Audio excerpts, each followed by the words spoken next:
Morning, everyone. CBC News is reporting on November 19th.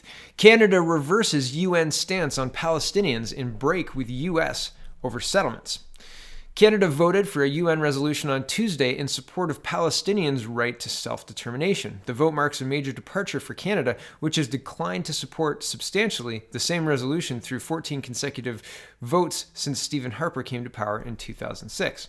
So, for 14 consecutive votes, we've declined to support that, and this time we said, yep. And it's interesting because it's not like Canada abstained from the vote or anything like that. They flipped from a no to a yes. So, interesting stuff, right?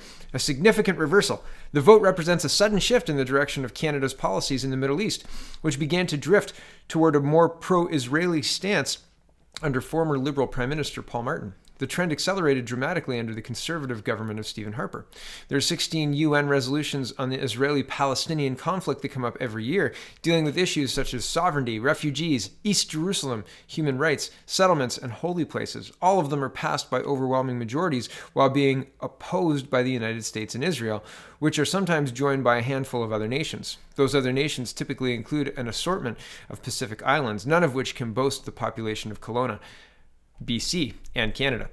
I scroll down a little bit. This is talking about history of the votes, etc., and pre-2003 and pre-Paul Martin and all of that other history, etc. So link is in the description if you want to read it for yourself. Strong reactions at home. It is unusual for a country to switch votes at the UN directly from a no to a yes on the same issue. Usually nations signaling a change of policy simply abstain from the vote. By reversing its vote, Canada's UN delegation sent a clear message that immediately caused strong reactions at home. The Centre for Israel and Jewish Affairs condemned the vote in a statement. Quote, this afternoon, Canada joined with the anti-Israel chorus at the UN and voted in favor of a General Assembly resolution co-sponsored by North Korea, Zimbabwe, and the PLO that condemns Israel's presence in Jerusalem and characterizes it as, quote, occupied Palestinian territory. Quote, Canadian support for the resolution represents a dramatic departure from a 10-year record of principled opposition to UN resolutions that single out Israel for condemnation and ignore Palestinian intransigence and provocations aimed at sabotaging efforts to advance peace and reconciliation. And there's more to this story as well, but I'm pointing all of this out because, okay, so Canada on Tuesday voted differently than it's voted in years, and this is just another article outlining the same thing. And here's the reason that I'm telling you all of this. Global News is reporting on November 21st. This is Thursday, but this happened on Wednesday night. And, well, I'm just going to play this for you, so here we go. This was the scene at York University's Very Hall on Wednesday night. A Jewish student club invited a group of Israeli soldiers called Reservists on Duty to speak to students. Outside the room where the event was taking place, hundreds of protesters with a group called SIA, or Students Against Israeli Apartheid, showed up after posters like this one were placed around campus. Toronto police and campus security were already on scene, aware the protest could draw a large crowd. Police tell Global News a number of protesters who became physical were removed from the property and say only one person was injured. But Jewish advocacy groups and even the Premier are denouncing the protest. It was anti-Semitic. Many of the. Okay, and I'm going to leave it there, and there's more. Doug Ford tweets about this, etc. But Justin Trudeau, and so this happened Wednesday. This is the news report Thursday on the 21st. Yesterday was the 22nd. Friday today is Saturday the 23rd, and yesterday afternoon. So it took Justin Trudeau 2 full days to come out with his tweet about this. So just notable. Something to note, something to pay attention to. Here's what Justin Trudeau said. He said, on Wednesday night, violence and racist chants broke out against an event organized by the Jewish community at York University. What happened that night was shocking and absolutely unacceptable. Anti-Semitism has no place in Canada. We will always denounce it and all forms of hatred. And interesting. I mean, the statement reads like he's standing up against, hate, and that's his brand. That's Justin Trudeau's public stance on everything, but privately, it's not privately. The rhetoric he uses is very divisive. The way he chops groups up and his reaction to the hijab hoax, it's all very, very calculated, very interesting stuff. And well, do you remember this? The RCMP investigation into Trudeau, right? So this is moving into a different story.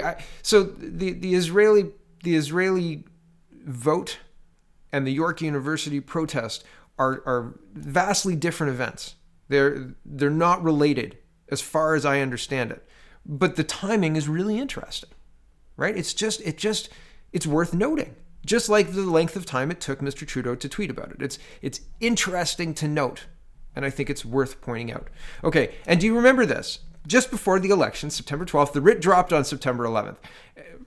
Tasteless and all that, whatever, but that's what happened. And Maclean's is reporting on September 12th, RCMP paused their SNC obstruction inquiry for the election, but what then? And now Justin Trudeau's got minority government, so that means he doesn't have a majority on any of the committees. So before, what could happen is the committee could have a motion to turn off the television cameras, and the committee chair would say, let's have a vote. And then the vote would happen, and the Liberals had a strong majority. And so the Liberals would vote their majority, and they would have full control of all of the committees, because that's how our government works. And now they don't.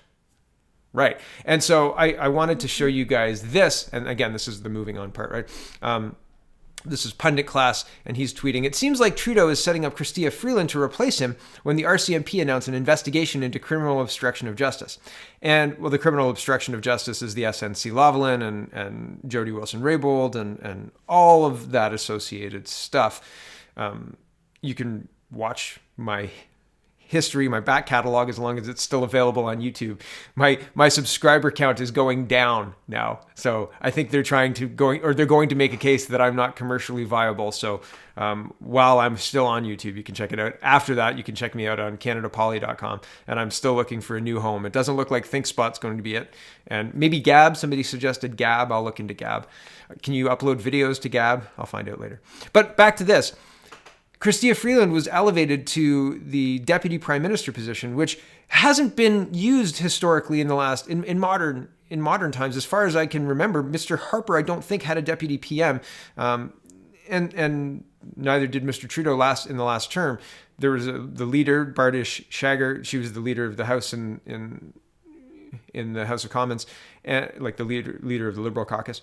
But I don't think anybody was it Goodall? Maybe Goodall was the deputy PM. Hold on, I'm going to go look.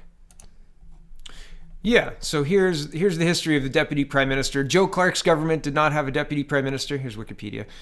Joe Clark's government did not have a deputy prime minister. Similarly, Stephen Harper did not designate a deputy prime minister, nor did Prime Minister Justin Trudeau until the appointment of Chrystia Freeland in his second mandate.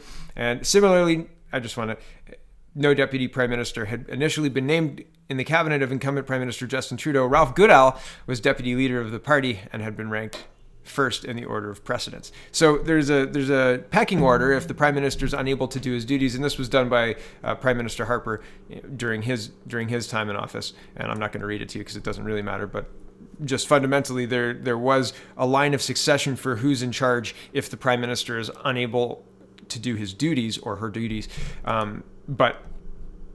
But it was not traditionally the deputy prime minister. So this is a departure, and this is Pundit Class wondering if perhaps it's in protection. The Liberals need leadership in place, as so says Warren Yull. He says Trudeau is not doing it. LPC is, the Liberal Party of Canada is.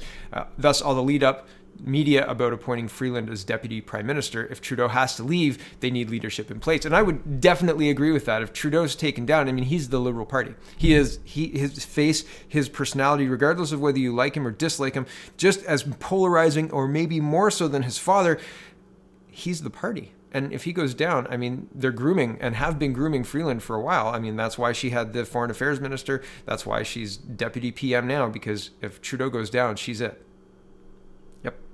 And so 18 months longer, does Trudeau run again, or is he done? I don't know, but it seems like either the Liberal Party or Trudeau himself is getting ducks in a row to have a succession plan in place, and the succession plan is Chrystia Freeland. Interesting stuff. Right? Interesting stuff happening in Canada. Thanks for watching, everybody. Check out CanadaPoly.com just in case YouTube cuts me off, because I really do think that it's possibly coming. And who knows? Who knows where I'm going to go for video? Who knows? I'm open to suggestions. Suggestions away in the comments. Thanks for watching, everybody. Have a wonderful, wonderful day.